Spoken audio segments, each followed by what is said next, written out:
This is just going to be a short introduction to the Internet Chess Club's software called Dasher. It's pretty easy to download it. Just go to chessclub.com and download the Macintosh version. When you're done downloading it, you can choose to do a 2-week evaluation period so you don't have to pay for anything initially. Once you've gotten it installed, you should come to this screen. Let me first go over the things you can do with the software when you're offline. I'm going to maximize this window. What you can do with this is you can play a game involving two people. So for instance, let me just play some moves here. You can flip the screen, or flip the pieces, using this button here, so that each side can see it from their perspective during their turn. Now,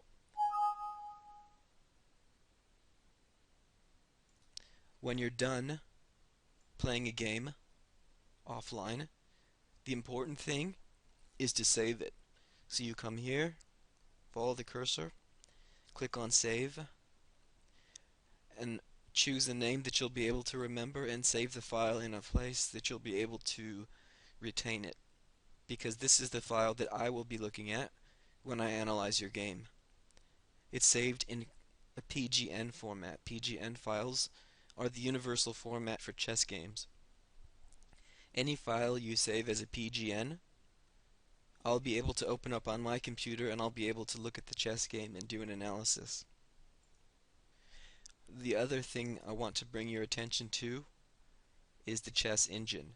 Now, if you follow the cursor, you'll see this button. It's a computer analysis window. I'm going to click it. Come down here and you'll see these words and this small window open. The chess engine analyzes any position you give it. This is very useful for going over games after you've played them to see where you made a mistake or where your opponent made a mistake. When you look at where it says score, if the numbers are in the negative area, that means black is winning the game. If the numbers are in a positive area, that means that according to the computer, white is winning the game. Now, it's at negative .12 right now, which means the game is almost a dead draw. It needs to be over 1 on either side for it to make much of a difference.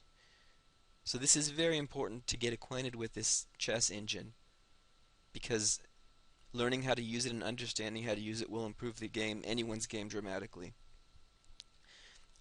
Okay, now I'm going to log on to the server. You get to this window, you click play online, okay. Welcome to the Internet Chess Club. The first window you see will be the ICC web. You can look over this for yourself. There are tons of videos covering all different kinds of subjects. Some of the videos are um, more complex than other videos. Some are directed towards more advanced players. The weekly video that I recommend is this one, Attack with Larry Christensen. He's a grandmaster from the United States. His videos tend to be pretty straightforward and understandable, and it's pretty easy to get something useful out of watching them. They're all about 20 to 30 minutes long. So I'm going to close this window. Now I want to show you, I'm going to close this window also. Now you need to become acquainted with this window, the events window. Again, there's a ton of things you can look at. If you click on any of these things, it'll either take you to a video or show you games that have been played in different tournaments. And if you scroll down to where it says 1-minute game, 5-minute, and it has the icon of the eyeball, this means that this game is being played right now. And you can click on it to watch them playing. So I'm going to click on this. And now I'm watching Check. Grandmaster Legco play someone named Ballard. And the countries next to their names show you what country they're in. You can watch people playing any time of the day, day or night. It can become quite addictive, so you have my warning. Now, the next thing I want to show you is the training bot. Now, there are two puzzle bots on the server. There's a problem bot and a training bot. The problem bot offers really complex and difficult puzzles that might take you a while to solve. The training bot is a bit easier, and I recommend you do 5 to 10 of these puzzles a day. So I'm going to click on training bot. Game started. Now it says white mates in 3. So I'm going to try a move here. Check. Check. Check. Take back. Accepted.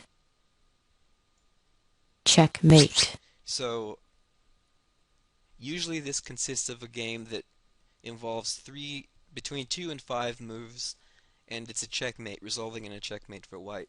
I recommend you do 5 to 10 of these a day because they don't take long, and they'll keep your mind nimble chess-wise. So I'm going to close that. The other bot is the problem bot. Game started. And as I said, just to reiterate, this one has much more complex problems, and it'll take you a while to do any given problem on this. And the situations are a bit different. For instance, it's saying that this puzzle is going to result in a draw for white. Check. So you start playing moves and see what you can accomplish there. So just experiment with it. If it's very difficult, keep in mind it's meant to be very difficult. This is the difficult puzzle. White resigns. Now, those are the basic things you need to know. The last thing is this. These buttons up here, with the colors and the numbers, you click these buttons if you want to play a game. Now be careful because the 1 is a 1-minute game, meaning both sides have 1 minute to play all of their moves. 3 minutes, 3 minutes per side. 5 the same, 5 minutes. 15 and 45 minutes. Now I warn you that the players on the chess club are quite good. It's probably the strongest in terms of the strength of the average player. So if you lose a game or you find that you can't beat anyone, you shouldn't take this personally. It's because the players on the server are quite strong. That you don't really find. It's not often that you find someone who's just a bad player on here. So that's just a short introduction to the features of ICC software, and if you have any other questions, just email me.